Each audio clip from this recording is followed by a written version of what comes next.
सभी छात्रों को मेरा नमस्कार। मैं Narendra Kumar Singh Parihar, SRP inter college coach Jalaun से कक्षा 12 की ऑनलाइन क्लास ऑटोमोबाइल में आप सभी का स्वागत है। प्रिय छात्रों, जैसा कि मैं आप लोगों को बार बार निर्देशित करता आ रहा हूँ कि कोरोना जैसी महामारी से कैसे हमें निपटना है और किस तरीके से हमें अपने आप को सुरक्षित रखना है, ये मैं बार बार अपने पिछले वीडियो में बार बार रिपीट करता आ रहा हूँ और आप लोगों को निर्देशित करता आ रहा हूँ कि आप लोग किस तरीके से इस महामारी से अपने आप को सेफ रखें, बचा के रखें। जैसा कि हमारी भारत सरकार ने, उत्तर प्रदेश सरकार ने इसके बचाव के लिए जो दिशा निर्देश जारी किए हैं, उन दिशा निर्देशों का आप कड़ाई से पालन करें। इसी में आपका, आपके परिवार का,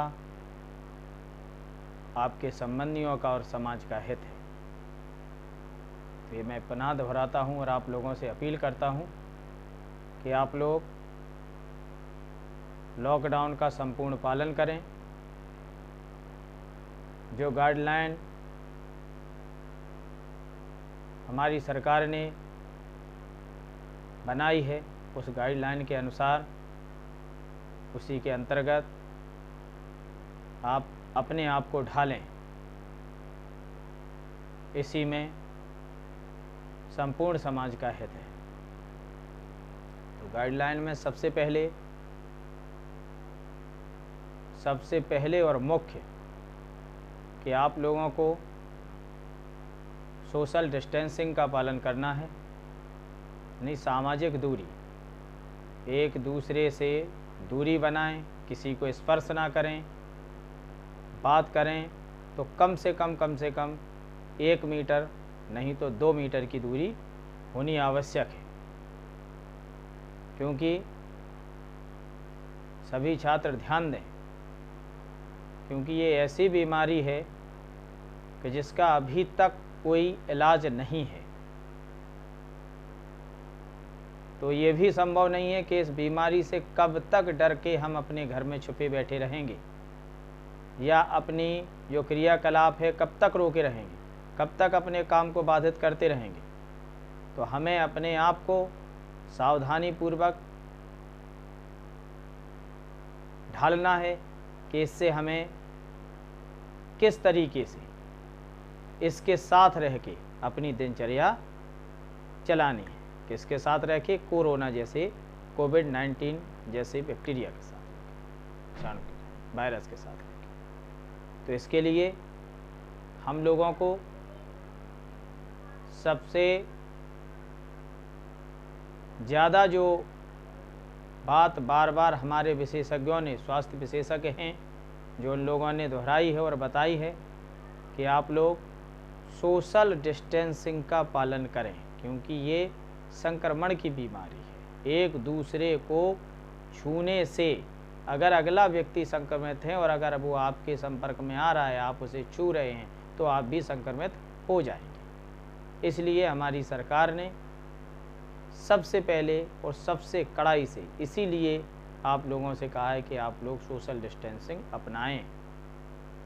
इसके बाद घर पे हों या कहीं से आ रहे हों, ऐसा नहीं है कि घर पे हैं तो हम कहीं नहीं गए, हाथ क्यों धुलें।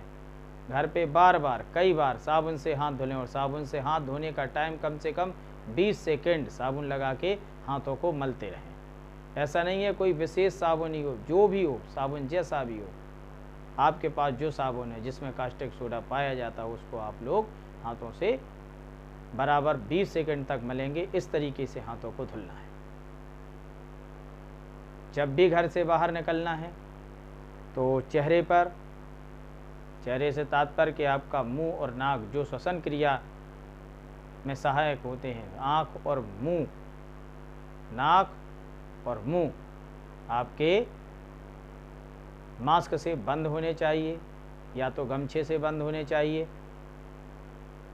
या कोई और युक्ति, लेकिन नाक और मुंह को ढक के ही बाहर निकलें। पहली बात कि ये जो लॉकडाउन हुआ है इसमें आप लोगों को घर से बाहर नहीं निकलना है, बिना काम के घर से बाहर नहीं निकलना है, ये चीज़ आपको ठानना है। हमें विश्वास है कि हम लोग संपूर्ण भारतवासी इस वायरस को हराएंगे और जीतेंगे, क्योंकि हम लोगों की इच्छा शक्ति बहुत ही दृढ़ है, बहुत ही मजबूत है। तो हम इस महामारी को अवश्य ही हराएंगे और विजय होंगे और उन्नति के मार्ग में प्रशस्त रहेंगे। आप लोग लॉकडाउन का संपूर्ण पालन करें, यही आपसे हमारी अपील है, और उम्मीद करता हूं कि आप लोग इसको अवश्य मान रहे होंगे और मानेंगे। मैं आता हूं अपनी क्लास पर। मैंने अध्याय जो चौथा चल रहा है द्वितीय प्रश्न पत्र में, मैंने आप लोगों को कल गवर्नर के बारे में पढ़ाया। गवर्नर आपको समझ में आ ही गया होगा, आपके कमेंट्स आए हैं, आपने हमारे ऑनलाइन जो वर्चुअल व्हाट्सएप ग्रुप के द्वारा जो हम क्लास ले रहे हैं उस क्लास में आप लोगों के कमेंट्स आए हैं। तो मैं सभी छात्रों से एक बात आवश्यक रूप से अपेक्षा रखता हूं और आदेशित करता हूं कि समस्त छात्र जो भी क्लास में पढ़ाया जाता है, प्रतिदिन ऑनलाइन क्लास में जो पढ़ाया जाता है, आपको बोर्ड पे वीडियो के माध्यम से, आपको फ़ोटो के माध्यम से या PDF फाइल के माध्यम से, आपको जो भी आपके विषय से संबंधित सामग्री होती है, मटेरियल होता है, उसको आप लोग प्रतिदिन फेयर कापी पर लिखेंगे और उस फेयर काम की एक फ़ोटो खींचकर प्रतिदिन जो ग्रुप है आप लोगों के लिए सुबह 8 बजे से लेकर 2 बजे तक आप लोग समूह में अलाउ हैं, तब तक आप अपने कमेंट्स दे सकते हैं।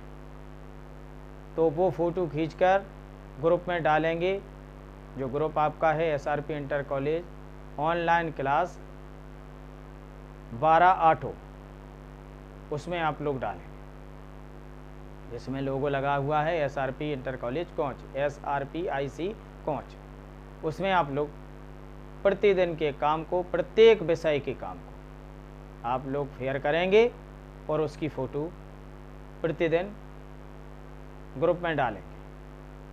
और अगर आप ऐसा नहीं करते हैं तो आपकी अटेंडेंस शून्य मानी जाएगी, उस दिन आपकी अटेंडेंस नहीं मानी जाएगी। तो जैसा कि नियम है, आप लोगों ने जब कक्षा 11 में एडमिशन लिया था, जब आप हमारे विद्यालय के रेगुलर छात्र, संस्थागत छात्र के रूप में आपने प्रवेश लिया था, तो उसी समय ये आपको बता दिया गया था, प्रवेश फॉर्म में लेते समय, एडमिशन करते समय आप लोगों को ये बता दिया गया था कि उपस्थिति अनिवार्य है, और उपस्थिति कम होने की दशा में आप लोगों को बोर्ड परीक्षा से वंचित भी किया जा सकता है, ऐसा नियम है।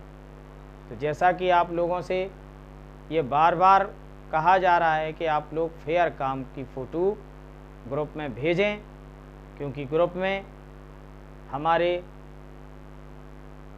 जिला विद्यालय नियंत्रक महोदय ने, जो हमारे जिला विद्यालय निरीक्षक महोदय हैं, उन्होंने ऑनलाइन व्हाट्सएप ग्रुप के द्वारा जो क्लासेस चलाई जा रही हैं उनके अवलोकन के लिए या क्लासों को कैसे पढ़ाया जा रहा है उसके लिए एक टीम गठित की है। तो वो टीम भी हम लोगों को, आप लोगों को प्रतिदिन देखेगी और टीचरों का और छात्रों का जहाँ जो उचित होगा वहाँ मार्गदर्शन देगी। तो आप लोग ये समझ लें कि जब हमारे अधिकारी महोदय, हमारे प्रधानाचार्य महोदय इस ग्रुप से जुड़े हुए हैं तो आप लोगों को उपस्थिति प्रतिदिन अपनी देनी है। और उपस्थिति आपकी कब मानी जाएगी? जब आप फेयर काम लिखकर इसमें ग्रुप में प्रतिदिन एक फ़ोटो भेजेंगे उस फेयर काम की। जैसे जो आज आपको पढ़ाया जा रहा है उस फेयर काम की मैं अंत में आप लोगों को प्रश्न देता हूँ PDF के माध्यम से या फ़ोटो के माध्यम से। उन प्रश्नों का उत्तर आप लिख के उसकी फ़ोटो खींच के इस ग्रुप में भेजेंगे, तभी आपकी उपस्थिति मानी जाएगी। और अगर आप ऐसा नहीं करते हैं तो जो भी कार्रवाई होगी, जो आपके खिलाफ या आपको नुकसान देने वाली कार्रवाई होगी, उसके जिम्मेवार आप समस्त छात्र स्वयं होंगे। उसमें हमारा या हमारे विद्यालय परिवार का या अधिकारियों का कहीं कोई दोष नहीं होगा, क्योंकि ये आपका कर्तव्य है। आप विद्यार्थी हैं, आपको विद्यालय बंद चल रहे हैं और आपको ये तो एक बहुत ही सुविधाजनक स्थिति में आपको पहुंचा दिया गया है कि आपको ये बहाना होता था कि हम इतने दूर साइकिल से आ रहे हैं, या आज हमें वाहन नहीं मिला, आज हमारी मोटरसाइकिल पंचर हो गई। तो ये बहाने सब बंद हैं।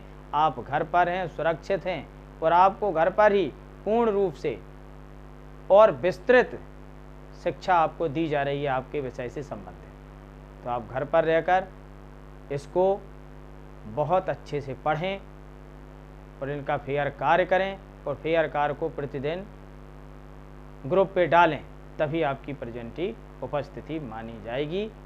ये आप लोग ध्यान रखें। अब मैं आता हूँ आपकी क्लास पर। तो मैं द्वितीय पेपर में चौथा अध्याय जो फ्यूल सप्लाई सिस्टम है, फ्यूल सप्लाई सिस्टम में मैंने कल आपको गवर्नर के बारे में पढ़ाया था कि गवर्नर क्या होते हैं और कितने प्रकार के होते हैं। तो गवर्नर आप समझ ही चुके हैं।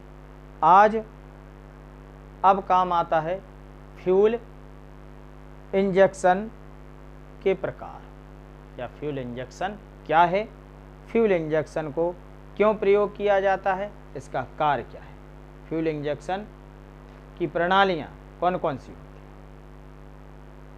कौन कौन सी विधियाँ होती हैं। तो क्या पढ़ेंगे? Fuel injection.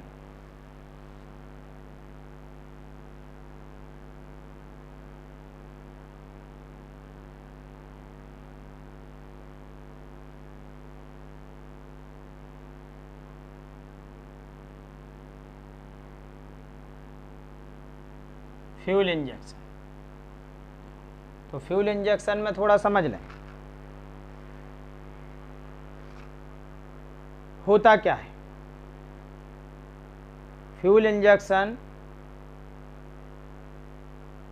के फ्यूल को इंजेक्ट यानी प्रेशर हमें सिलेंडर के अंदर कैसे कराना है, तो एक ये प्रणाली होती है फ्यूल इंजेक्शन प्रणाली। तो ये प्रणाली दो प्रकार की होती है। फ्यूल इंजेक्शन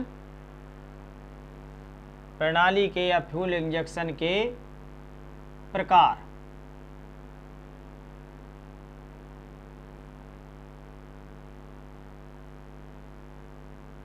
फ्यूल इंजेक्शन के प्रकार, इसमें मुख्यतः ये दो प्रकार के होते हैं। एयर ब्लास्ट इंजेक्शन सिस्टम, दूसरा एयरलेस या सॉलिड इंजेक्शन सिस्टम, जिसको मैकेनिकल इंजेक्शन प्रणाली भी बोलते हैं। पहला है एयर ब्लास्ट इंजेक्शन। ये दो प्रकार के होते हैं। पहला है air blast,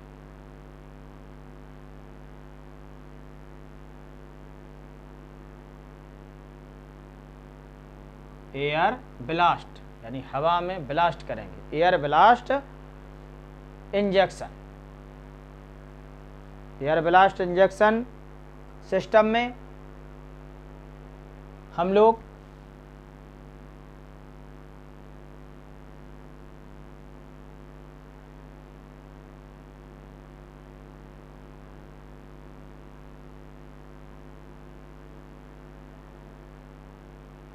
air blast injection system. इसमें थोड़ा समझ लें। एयर ब्लास्ट में इस प्रकार के इंजेक्शन सिस्टम में स्टेशनरी इंजनों में प्रयोग किया है। स्टेशनरी इंजन से तात्पर्य समझते हैं ये कौन से होते हैं? Stationary engine. स्टेशनरी इंजन उनको बोलते हैं जो एक स्थान पर रखकर जिनसे हम अन्य कार्य लेते हैं, जैसे वाटर पंप, जनरेटर या चक्की में जो प्रयोग करते हैं, ये स्टेशनरी इंजन कि जो एक स्थान पे रह के इनको हम पुली के द्वारा, शाफ्ट के द्वारा, बेल्ट के द्वारा, पट्टे के द्वारा इनसे अदर काम लेते हैं, वो स्टेशनरी इंजन कहलाते हैं।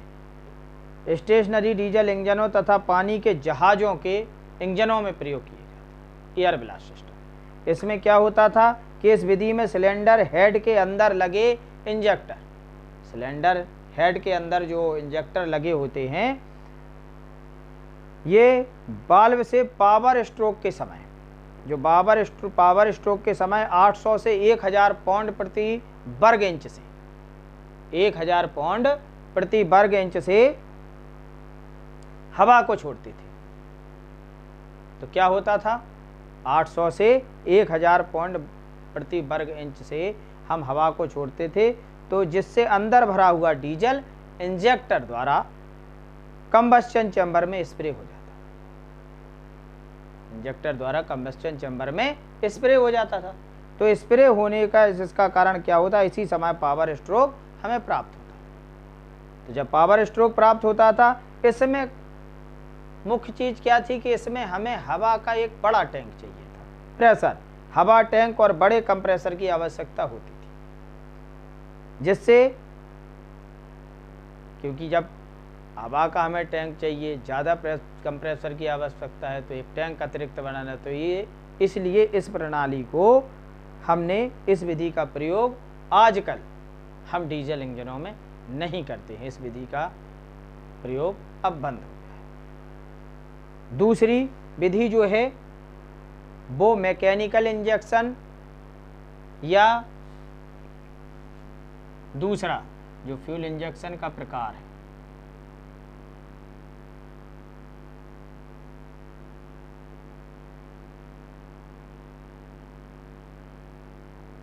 मैकेनिकल इंजेक्शन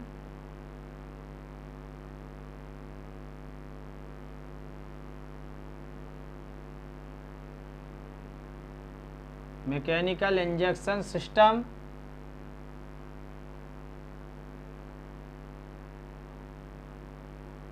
या इसको मैकेनिकल इंजेक्शन सिस्टम भी कहते हैं, इसको एयरलेस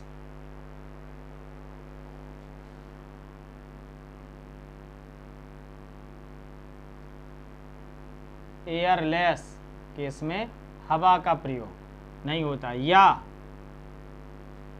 इसमें अभी मैंने एक और बताया, इसमें क्या बताया कि solid injection system, solid injection system.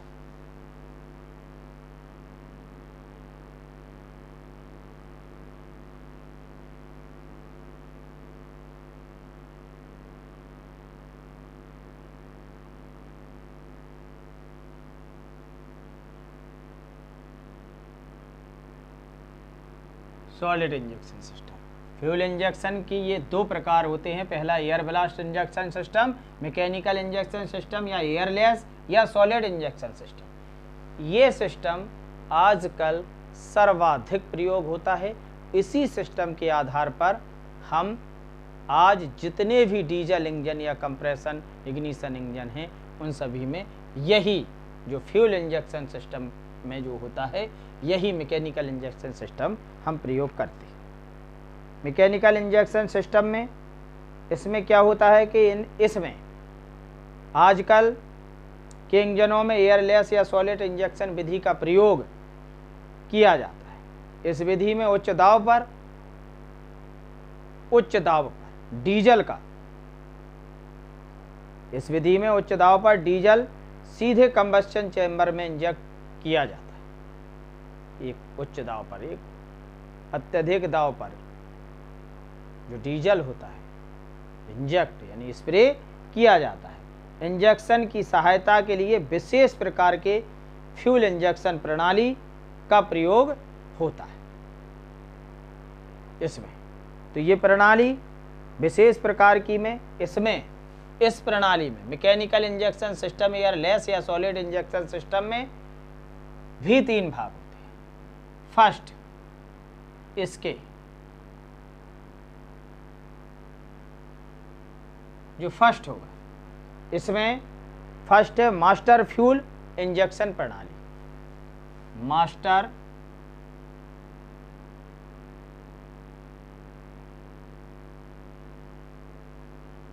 Fuel injection प्रणाली। सेकेंड, ये मैकेनिकल इंजेक्शन सिस्टम का या सॉलिड इंजेक्शन सिस्टम के ही पार्ट हैं। ये 3 प्रकार के, first master injection fuel injection प्रणाली, सेकेंड डिस्ट्रीब्यूटर इंजेक्शन प्रणाली, डिस्ट्रीब्यूटर इंजेक्शन प्रणाली।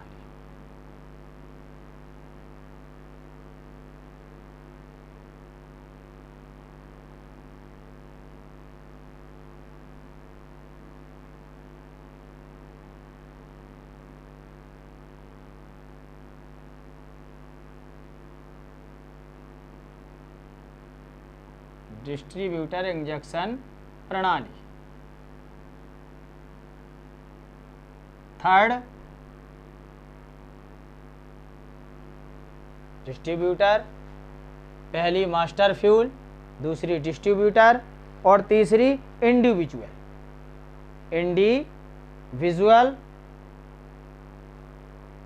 फ्यूल इंजेक्शन प्रणाली। तीसरी है इंडिविजुअल फ्यूल इंजेक्शन प्रणाली।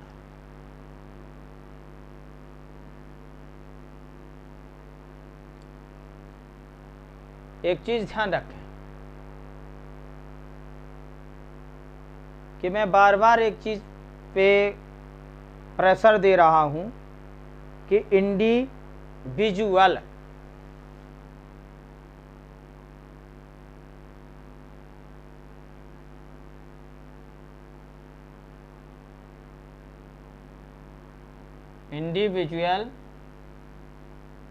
फ्यूल इंजेक्शन प्रणाली।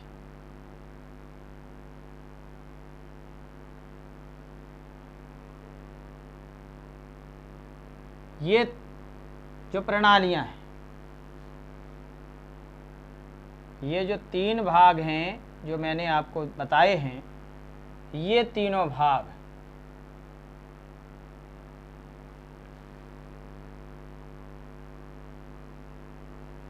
ये मैकेनिकल इंजेक्शन सिस्टम के होते हैं।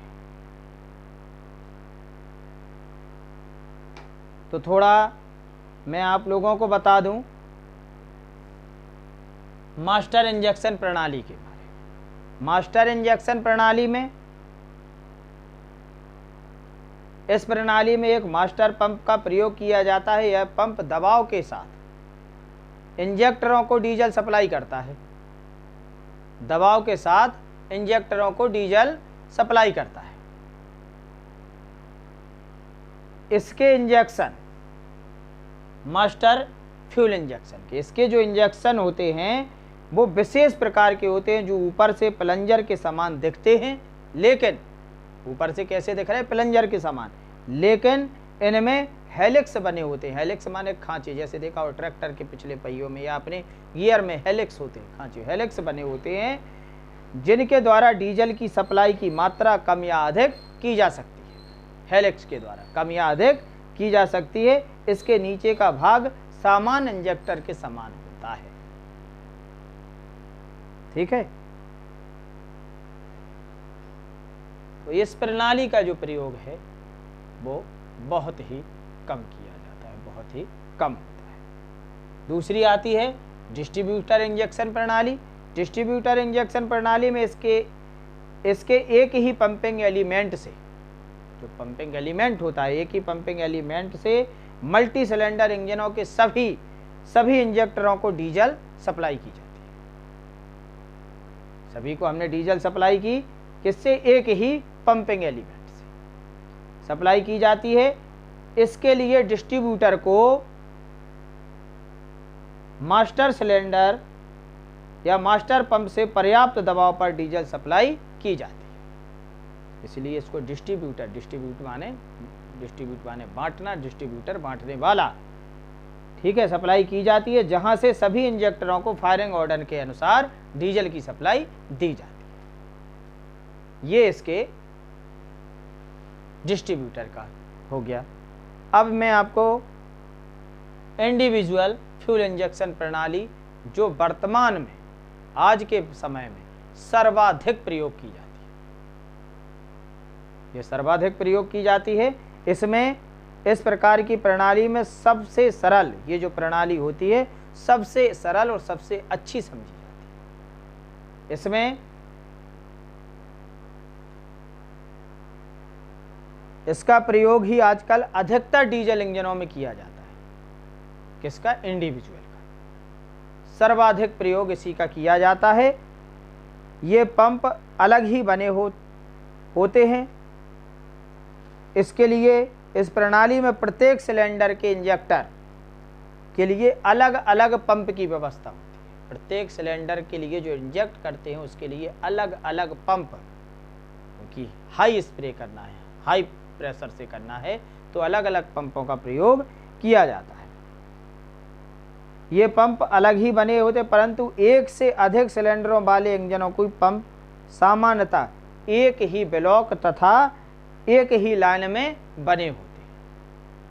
एक ही ब्लॉक तथा, जैसे पंप डीजल पंप है, यही प्रेशर करने वाला होता है, इंजेक्टर को डीजल भेजने वाला यही होता है, बने होते हैं। ये पंप अपनी कैम शाफ्ट द्वारा वाल्वों की तरह बारी बारी से अपने कार्य को करते हैं। जैसे वाल्व काम करते हैं, ऐसे ही ये पंप भी कैम शाफ्ट के द्वारा बारी बारी से काम करते रहते हैं। इसके लिए अलग से एक छोटी कैम शाफ्ट का प्रयोग पंप में ही किया जाता है। पंप के अंदर ही एक छोटी सी कैम शाफ्ट का प्रयोग किया जाता है। इसकी कैम शाफ्ट भी टाइमिंग गियर के विशेष कपलिंग द्वारा, जो टाइमिंग गियर होता है उसकी विशेष कपलिंग द्वारा इसको चलाया जाता है। यह पंप इस प्रकार डिजाइन किया जाता है जिससे कि जो डिजाइन इसकी होती है उसको इस प्रकार किया जाता है जिससे इसके द्वारा प्रेषित डीजल की मात्रा के साथ साथ प्रत्येक इंजेक्टर के प्रारंभ तथा समापन के अंतराल, यानी प्रारंभ और खत्म होने, जहां पर आरंभ हो रहा है और जहां खत्म हो रहा है, समापन के अंतराल पर नियंत्रण रखा जा सके, प्रारंभ पे और अंत पे नियंत्रण रखा जा सके। इनको इस तरीके से डिजाइन किया जाता है। तो ये क्या होगा? इंडिविजुअल फ्यूल पंप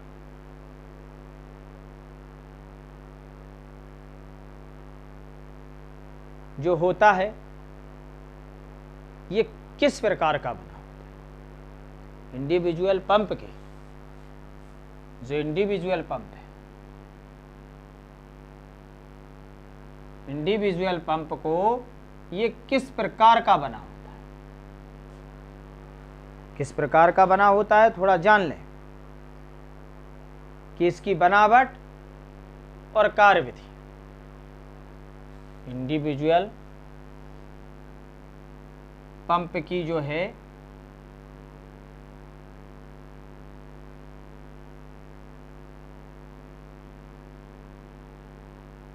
बनावट और कार्यविधि।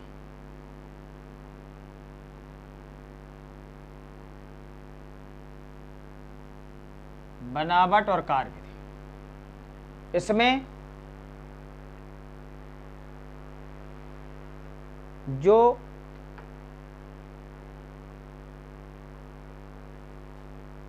पार्ट प्रयोग किए जाते हैं, इसकी जो बनावट होती है, इसमें number 1 barrel, number 2 control sleeve, plunger to third quadrant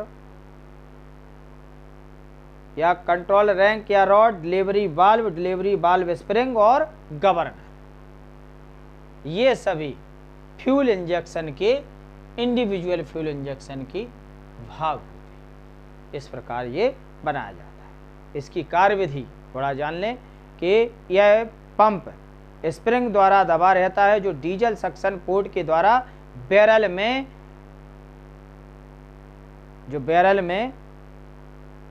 diesel जो सक्शन के द्वारा आ जाता है। जैसे ही कैम का दबाव रोलर, टैपेट या प्लंजर पर पड़ता है वह ऊपर उठ जाता है। प्लंजर के ऊपर उठने से सक्शन पोर्ट बंद हो जाता है।